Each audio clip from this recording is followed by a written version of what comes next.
декілька лідерів, їх не було тут, коли у вас були сесії.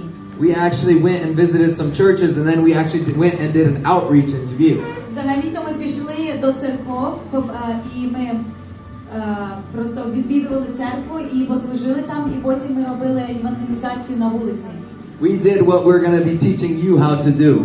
Ми робили те, що ми будемо вчити вас, як робити. And I want to tell you it was an amazing time. І я хочу вам сказати, що то був дуже-дуже гарний час. We got to preach on the streets in front of all these people in Lviv. Ми змогли проповідувати на вулиці, де було багато людей.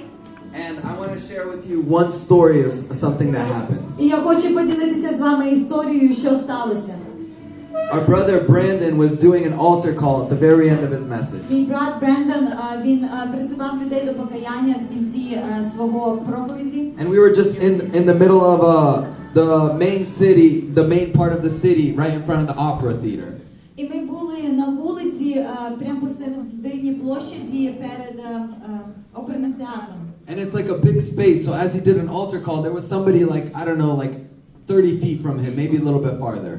І там така велика площа, і може 50 метрів від нього була пара стояла. There was like a guy and a girl. They were young. They were maybe like 20 years old. Дівчина і хлопець, вони були молоді, може як 20 років їм було. So I thought they just received Jesus in their life, so I came up to talk to them. Я подумав, що вони тільки що прийняли Ісуса Христа в своє життя, тому я підійшов до них поговорити. And as I came up to talk to them, I asked, did you guys pray? Did you receive Jesus? Did you hear the gospel? І як я підійшов до них поговорити, запитав, чи ви прийняли зараз Ісуса, як вам подобається Євангелія? They said, no, we just came up, we didn't hear anything. Вони кажуть, ні, ми тільки що прийшли, ми нічого не почули. So I'm like, okay, can I tell you what the gospel is? Тоді він говорить, добре, можу я вам сказати, що таке Євангелія? So I start explaining to them about Jesus. Тоді я почав їм говорити про Ісуса. Just telling them the simple gospel, like you guys learned yesterday. Говорити їм дуже-дуже просте Євангелія, те, яке я вивчили вчора. The same gospel that all of us believe in.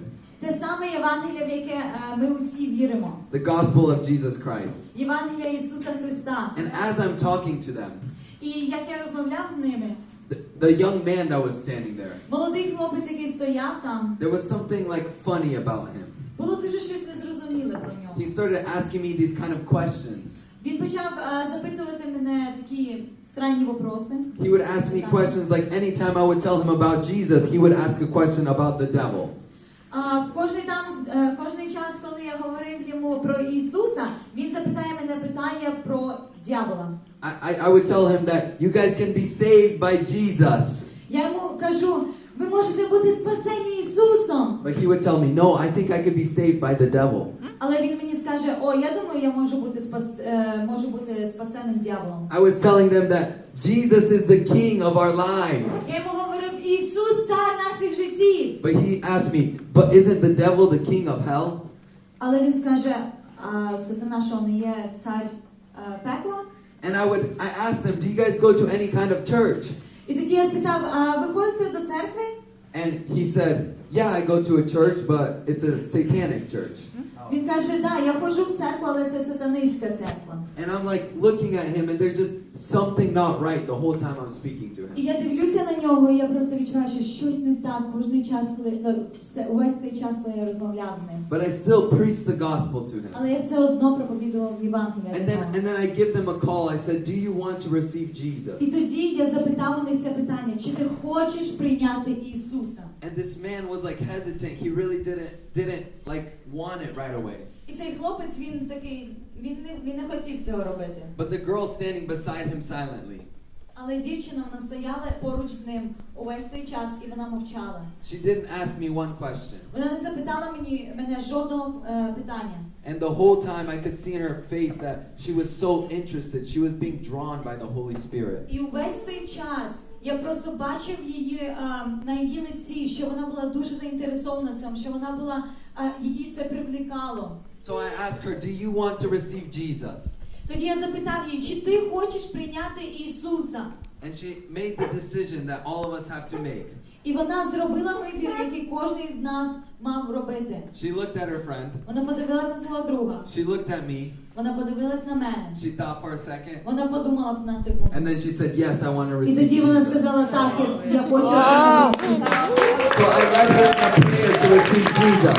Тому я її повів у молитві, щоб прийняти Ісуса. But that's not even the best part. Але це не є навіть найкраща частина. Because as she was receiving Jesus, Тому що як вона приймала Ісуса, her friend was standing there silently watching. її друг, він стояв поруч з нею, і він просто мовчав і дивився. And then I start explaining more about what she can do now that she has І Jesus. тоді я почав розказувати їй, що вона тепер може робити, як вона має Ісуса в її серці. How she can pray to Jesus Як and вона hear може from him. молитися до Ісуса і може чути від Нього. How Jesus lives in her heart and he's her Як very Ісус best буде friend. жити в її серці, і Він буде її найкращим другом. I start explaining to her to get to a good church. I start helping her find a good church.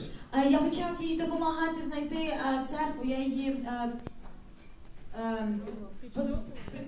підштовхнув, щоб знайти церкву. And before I could finish speaking with her, І перед тим, як я закінчив розмовляти з нею, the friend, the satanic friend that was standing next to her, той друг, який був сатаністом, він He asked стояв me- поруч з нею. he asked me, he said, but I want Jesus too. Він сказав мені, я теж хочу Ісуса. I start speaking with him. And then I start speaking with him. І тоді я почав розмовляти з ним. And I'm trying to explain to him that you can't have both the devil and Jesus. You can't serve two І masters. тоді я почав йому говорити, ти не можеш мати обох у своєму серці, як господарів, як Бога в своєму серці. Ти не можеш мати і Ісуса, і сатану в своєму серці одночасно. I started explaining to him to count the cost of what it would mean to give his life to Jesus. Я почав казати йому, що треба підсчитати все, що він загубить після того, як він почне слідувати за Ісусом.